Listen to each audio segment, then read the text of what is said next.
ఉన్న బంగారాన్ని విడిపించి ఆ రోజు ఆన్లైన్ రేటుకే మేము కొంటాం. Sharma gold company.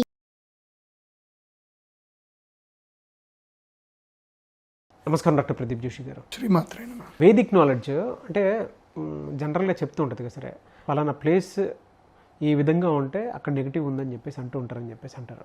మనం విడిచిపెట్టాల్సినటువంటి స్థలాలు ఏముంటాయి, పోనీ విడిచిపెట్టాల్సినటువంటి ఇల్లు ఏముంటాయి, దాన్ని ఏ విధంగా బాగు చేసుకోవచ్చు అంటే రెమెడీ ప్రకారం కనుక చూసుకుంటే? శ్రీ గురుభ్యో నమః. శ్రీమాత్రే నమః. విడిచిపెట్టవలసిన ప్రదేశాలు, ఇల్లు ప్రదేశాలు అంటే ఇంకా ఇల్లు అన్నీ వస్తాయి. ఓకే, ఆఫీస్ అని వస్తుంది, ఇల్లు వస్తుంది, స్థలం వస్తుంది, ప్రతి ఒక్కటి వస్తుంది. ఈ స్థలంలో ఉండకూడదు అని చెప్పి కొన్ని నియమాలు చెప్పారు మనకి. ఎక్కడైతే భూమి ఎలాంటి భూమిని వదిలేయాలి, ఎలాంటి భూమిని వదిలేయాలంటే ఏ భూమిలో అయితే గనక స్వతసిద్ధంగా బొగ్గు పడుతుందో బొగ్గు, అలాగే ఏ భూమిలో అయితే గనక ఎముకలు పడతాయో, ఎముకలు వస్తాయో బయటకి, అలాగే ఏ భూమిలో అయితే గనక కంటక వృక్షాలు అంటే ఏంటి, ముళ్ళ చెట్లు, భయంకరమైన ముళ్ళ చెట్లు ఎక్కడైతే ఏ భూమిలో అయితే పెరుగుతాయో ఆ ప్రదేశాన్ని వదిలేయమని శాస్త్రం చెప్తుంది. ఆ ప్రదేశము ఉండడానికి యోగ్యమైనది కాదు అని చెప్తుంది. కంటక వృక్షాలు పెరిగిన చోటు, ఏ ప్రదేశంలో అయితే గనక, ఏ నేల అయితే గనక స్వతసిద్ధంగా వాసన వస్తుందో అంటే దుర్గంధం వస్తుందో, ఎక్కడైతే ఏ నేలలో అయితే ఆ వాసనకి మనము ఉండలేమో ఆ నేలలో మనము ఉండకూడదు, ఆ ప్రదేశంలో మనం ఉండకూడదు. అలాగే ఇల్లు గనక చూసుకుంటే ఏ ఇంట్లో అయితే గనక పూర్తిగా సరిగ్గా సూర్యరశ్మి పడదో ఆ ఇంట్లో కూడా ఉండకూడదు. సూర్యరశ్మి పూర్తిగా చక్కగా పడనటువంటి ఇంట్లో ఉండకూడదు. వెంటిలేషన్ సరిగ్గా లేనటువంటి ఇంట్లో ఉండకూడదు. ఏ ఇంట్లో అయితే గనక విపరీతమైన బూజు ఉందో ఆ ఇంట్లో ఉండకూడదు. ఏ ఇంట్లో అయితే గనక 10కి మించి బల్లులు ఉన్నాయో ఆ ఇంటిని కూడా వదిలేయాలని చెప్తుంది శాస్త్రం. బల్లులు కూడా ఎక్కువ ఉండకూడదు, ఇంట్లో ఉండొచ్చు కానీ మరీ ఎక్కువ ఉండకూడదు. ఎప్పుడు ఇంట్లో బల్లి శబ్దం వినిపిస్తుంది అనుకో ఇంకా ఇల్లును వదిలేయాలని అర్థం.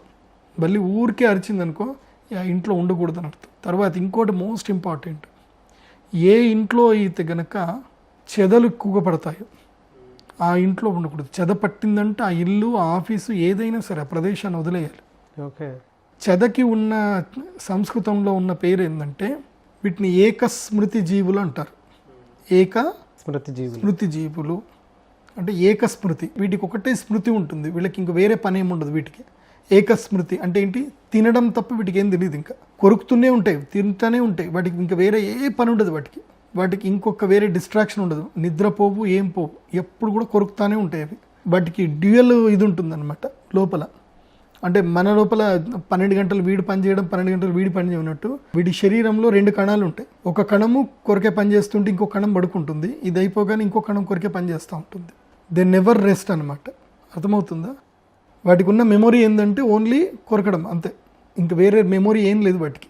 అందుకోసమే ఏకస్మృతి జీవి అంటారు. ఈ సృష్టిలో మొత్తం మీద ఏకస్మృతి జీవి అంటే అదొక్కటి మాత్రమే. చెదకు మించిన శక్తి ఇంకోటి లేదు, దాన్ని ఏకస్మృతి జీవి అంటారు. ఇది ఎంతమందికి తెలుసు మీకు? ఫస్ట్ టైం కనుక విని ఉంటే మీరు ఫస్ట్ టైం అయ్యాడని పెట్టండి. ఎందుకోసమంటే ఇవన్నీ ఎవరు చెప్పరు, చాలా పుస్తకాలు చదవాలి, చాలా గ్రంథాలు చదివితే తెలుస్తుంది మనకి. మనం చీమల గురించి మాట్లాడుకున్నాం, ఏకకణ జీవి అని మాట్లాడుకున్నాం. దీన్ని ఏకస్మృతి జీవులు అంటారు. ఇవి ఎక్కువ అడవిలో ఉంటాయి, అడవిలో చెట్లకు పడతా ఉంటాయి, కింది నుంచి మట్టిని తీసుకొచ్చి పైకి వేస్తాయి. వీటి వల్ల నేచర్లో ఒక ఉపయోగం ఉంది, ఒక నష్టం కూడా ఉంది. చెదల వల్ల ఏంటి సార్ అది?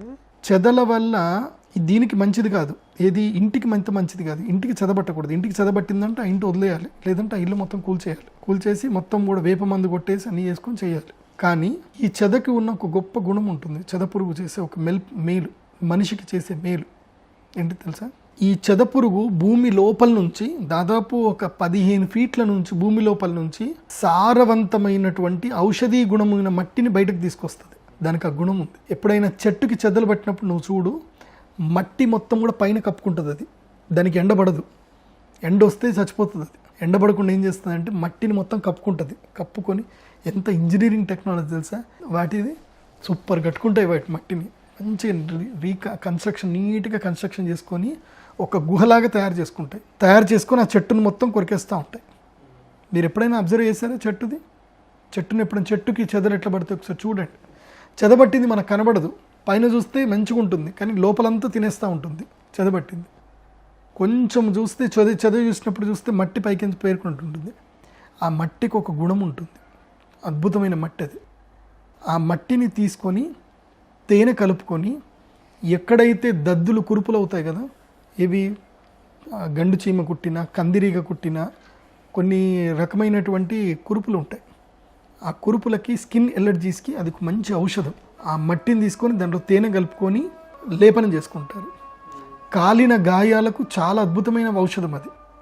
కాలిన గాయాలైతే తేనె పెట్టుకోవాలి. ఈ మట్టితోటి తేనె పెట్టుకున్నాం అనుకోండి, తొందరగా హీల్ అయిపోతుంది. సో ఇవన్నీ కూడా ఆయుర్వేదంలో కొన్ని దాంట్లో చెప్పుంటారు. మట్టితోటి కూడా ఆ లోపల ఉండే మట్టి, సారవంతమైన మట్టితోటి శక్తి బాగుంటుంది. సో సరే, ఈ చెదలున్న ప్రదేశాన్ని వదిలేయాలి. మళ్ళీ ఎక్కడైతే ఎలుకలు విపరీతంగా ఉంటాయో ఆ ప్రదేశంలో కూడా ఉండకూడదు. ఎలుకలు ఉండే ప్రదేశంలో ఉండకూడదు.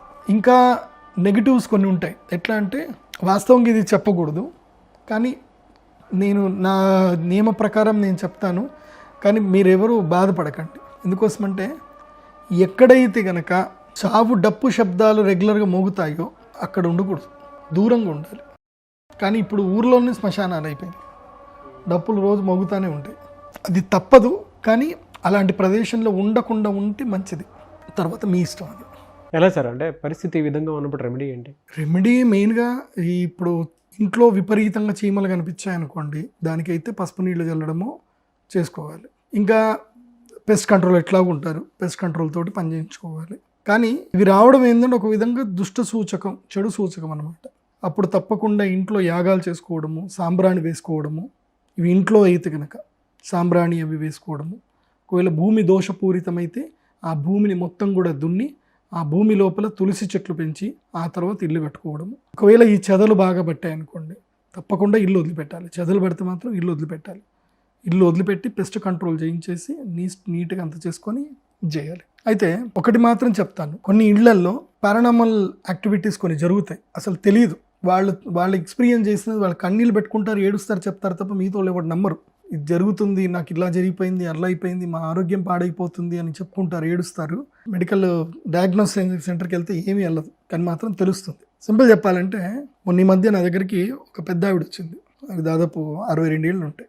ఆవిడ నాకు కొంచెం బాగాలేదు, నాకు హెల్త్ ఈ మధ్య సరిగ్గా ఉండట్లేదు, నాకేదో ఇదవుతుంది అదవుతుంది అని అంటే హాస్పిటల్ తీసుకెళ్తే డాక్టర్లు నవ్వారు. ఒకసారి వెళ్ళిపోతే డయాగ్నోస్ చేస్తే ఏం తెలియదు. రెండోసారి తీసుకెళ్తే ఆ డాక్టర్ నవ్వాడు. నీకు ఏం లేదమ్మా, అంతా నువ్వు సైకలాజికల్గా ఫీల్ అవుతున్నావు అమ్మా, ఏం లేదమ్మా అని చెప్పాడు. ఆమె బాధ ఎవరు అర్థం చేసుకోలేకపోతున్నారు, ఎవరికి తెలియట్లే. నా దగ్గరికి వచ్చారు. నా దగ్గర వస్తే నీకు తెలుసు కదా, ఎట్లయినా సరే నేను ఏం మాట్లాడొద్దని చెప్తా. రాగానే నేను చూశాను, జాతకం చూశాను, చేతి చూశాను, ఆమె దగ్గర రమ్మని చెప్పాను. ఆమె పల్స్ చెక్ చేస్తుంటే నేను ఎక్స్పీరియన్స్ అయ్యాను, ఆమెకి ఏం జరుగుతుంది అనేది నాకు ఎక్స్పీరియన్స్ అయింది. నేను ఇమీడియట్లీ క్లయింట్ని అడిగా, మీ నాన్నగారు ఎక్కడున్నారా అని అడిగా. మా నాన్న చనిపోయి 2 months అయిందండి అన్నారు. నాకు అర్థమైపోయింది. ఇంకా తర్వాత ఆమెకి మెడిసిన్ ఇచ్చేసాను. ఒకటి అమ్మవారిది మంత్రి ఇచ్చింది, ఒకటి మెడిసిన్ ఇచ్చాను. మెడిసిన్ ఇచ్చాక వాళ్ళ అమ్మగారు బయటకు పోయాక పిల్లగాడికి కూర్చోబెట్టి చెప్పాను, there is a some is there, మీరు కాశీకి వెళ్ళండి, చక్కగా మీ నాన్నగారికి శ్రాద్ధము అన్నీ కరెక్ట్ చేపియండి, చేపించినాక ఇది పోతుంది అని చెప్పాను. సో ఇవన్నీ నమ్మడానికి తెలియవు. సో అందుకోసమని ఇంట్లో ఏది జరుగుతున్నా యజ్ఞ యాగాది కర్మలు ఇంట్లో జరగాలి. ఇంట్లో రెగ్యులర్గా ఏం చేసుకోవాలి, యజ్ఞం చేయాలి. యజ్ఞం చేయడానికి ఏ పంతులు అక్కర్లే. ఏం చేయాలి, ఒక 4 ఇటుకలు పెట్టుకోవాలి, లేదంటే చిన్న హోమకుండాలు దొరుకుతాయి మనకి, చిన్న హోమకుండాలు తీసుకోవాలి. ఎక్కడో దగ్గర మనకి రావి చెట్టు, మర్రి చెట్టు, మేడి చెట్టు ఇవన్నీ మనకు దొరుకుతాయి ఎక్కడైనా. ఆ చెట్టు కింద పడ్డ పుల్లలు ఉంటాయి, ఆ పుల్లలు ఒక మంచి బస్తాలో ఏర్కొచ్చుకోవాలి. ఏర్కొచ్చుకొని ఇన్ని పుల్లలు, ఇంత నెయ్యి, ఒక చిన్న గిన్నె నెయ్యి తీసుకోవాలి, దాంట్లో ముంచాలి, ఒక చిన్న కర్పూరం వెలిగించాలి, నెయ్యిలో ఆ కట్టెపుల్ల ముంచి స్వాహ అని వేయండి, అయిపోతుంది. ఓం ద్రాం దత్తాత్రేయాయ స్వాహ, లేదంటే మీకు నమశివాయ ఇస్తే ఓం నమశివాయ స్వాహ, ఓం నమశివాయ స్వాహ. పెద్ద మంత్రం అది, నేర్చుకోవచ్చు కదా ఈజీగా. చక్కగా పంచ కట్టుకొని పెట్టేసుకొని ఓం నమశివాయ స్వాహ అని వేయండి. ఆ యొక్క అగ్నిలో నుంచి, ఆ ధునిలో నుంచి ఆ సమిధలు, నేను చెప్పిన సమిధలే వేయాలి, ఏ దొరుకుతా కట్టపుల్లలు వేయకూడదు. సమిధ అంటే అర్థమైంది, తనకు తానుగా రాలిపోయినటువంటిది. వెళ్ళి చెట్లు తుంచి దేయకూడదు, గుర్తుపెట్టుకోండి. సమిధ అంటే అర్థమైంది, రాలిపోయి కాలిపోవడానికి సిద్ధంగా ఉండేది. అవి తీసుకొచ్చి అవి వేసి యజ్ఞం చేసుకోవాలి. చిన్న యజ్ఞం 10 నిమిషాల్లో అయిపోతుంది. ఎంత చిన్న హోమకుండం పెట్టుకోండి, ఇన్ని పుల్లలు తెచ్చుకోండి, ఓం నమశివాయ స్వాహ అని వేయండి.